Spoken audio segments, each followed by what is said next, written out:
ഞാൻ രജോവിമുക്തനും പാപവിമുക്തനുമാണെന്ന് ഉറച്ച് വിശ്വസിച്ചുകൊണ്ട്, ഉറച്ച് മനസ്സിലാക്കിക്കൊണ്ട്, ഉറച്ച് സങ്കല്പിച്ചുകൊണ്ട് എനിക്ക് ഹോമോമോഷം കൊണ്ടുവരണം. അതായിരിക്കും ഇതിൽ നിന്ന് നമുക്ക് ലഭിക്കാവുന്ന ഏറ്റവും പരമമായിട്ടുള്ള കൈവരി.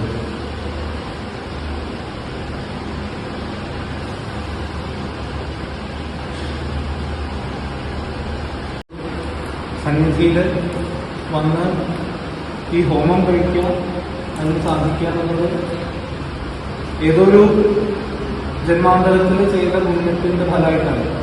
അല്ലെങ്കിൽ ഇത്രയും പാവനമായിട്ടുള്ള ഒരു സ്ഥലത്ത് വെച്ച് നമുക്കിത് ഭഗവാന്റെ പരിപൂർണമായിട്ടുള്ള അനുഗ്രഹത്തോടും ഏറ്റവും സന്തോഷത്തോടു കൂടിയും അദ്ദേഹം ഇതിൽ നമുക്ക് കൽപ്പിച്ച് അനുവദിച്ച് അരുളി ചെയ്തിരിക്കുന്നു എന്നുള്ളതിന്റെ പ്രത്യക്ഷമായിട്ടുള്ള ഉദാഹരണമാണ് നമുക്കിവിടെ കാണുന്നത്.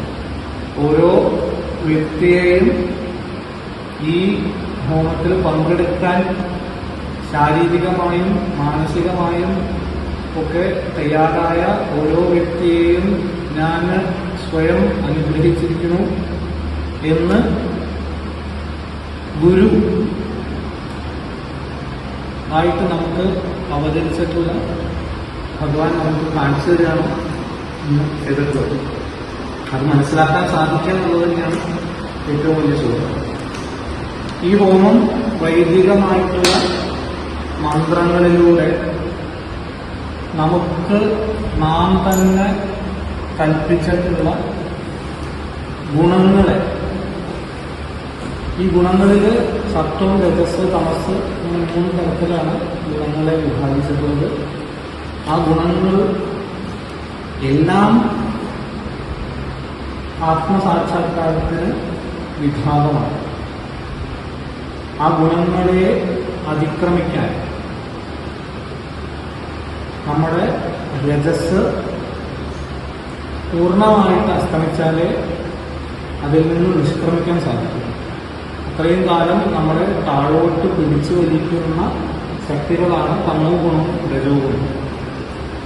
അതിൽ കുടുങ്ങിക്കിടക്കുന്നിടത്തോളം കാലം ഒരിക്കലും ഒരു മനുഷ്യന് അതിനെ വിടുവിച്ച് മുകളിലേക്ക് പോകാൻ സാധിക്കില്ല. അത് കുറയും തോറും, സത്വഗുണം നേടും തോറും ഒരുവന് തന്റെ യഥാർത്ഥമായിട്ടുള്ള സ്വരൂപത്തെ അറിയാനുള്ള ഉത്കടമായ ആഗ്രഹം ജനിക്കും.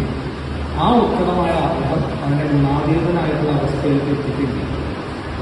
ഈ ഒരു ശാസ്ത്ര സത്യം മനസ്സിലാക്കിക്കൊണ്ട് അതിനുതകുന്ന രീതിയിലുള്ള പ്രാർത്ഥനാ മന്ത്രങ്ങളെ കൊണ്ടും സങ്കല്പങ്ങളെ കൊണ്ടുമാണ് ഈ ഹോമം നമ്മൾ ചെയ്യുന്നത്. ഇന്ന് ചൊല്ലുന്ന മന്ത്രങ്ങളുടെ പ്രധാന സാരം ഞാന് രജോഗുണവിമുക്തനും പാപവിമുക്തനും ആയി നിഷ്കളങ്ക ജ്യോതിയായിട്ട് പ്രകാശിക്കട്ടെ എന്നുള്ളതാണ് ഓരോ മന്ത്രത്തിന്റെയും അർത്ഥം.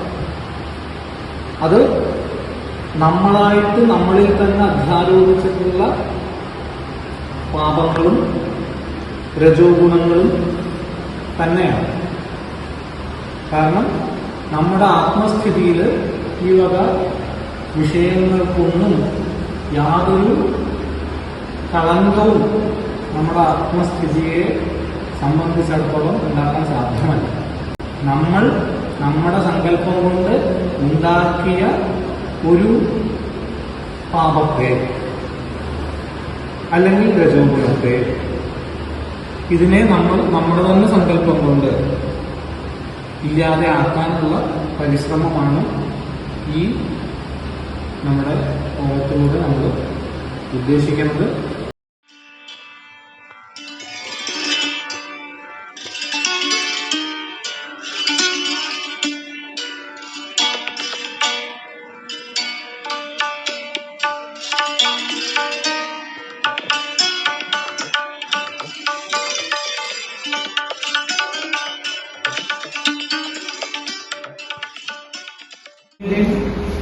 അഗ്നിയുടെ പൂജയും അതുപോലെ തന്നെ ഈ ഹോമദ്രവ്യങ്ങളുടെ ശുദ്ധീകരണം അതാണ് നമ്മൾ ചെയ്തത്.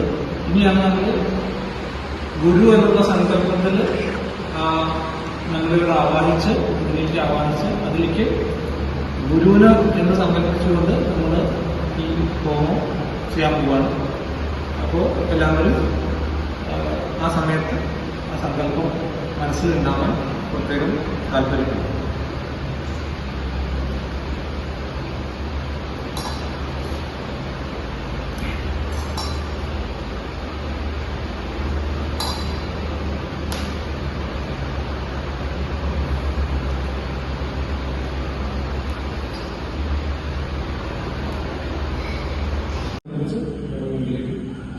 പത്മത്തിലുള്ള ഗുരുവിന്റെ സാന്നിധ്യത്തിലാണ് നമ്മൾ വൈകിട്ടാക്കുന്നത്.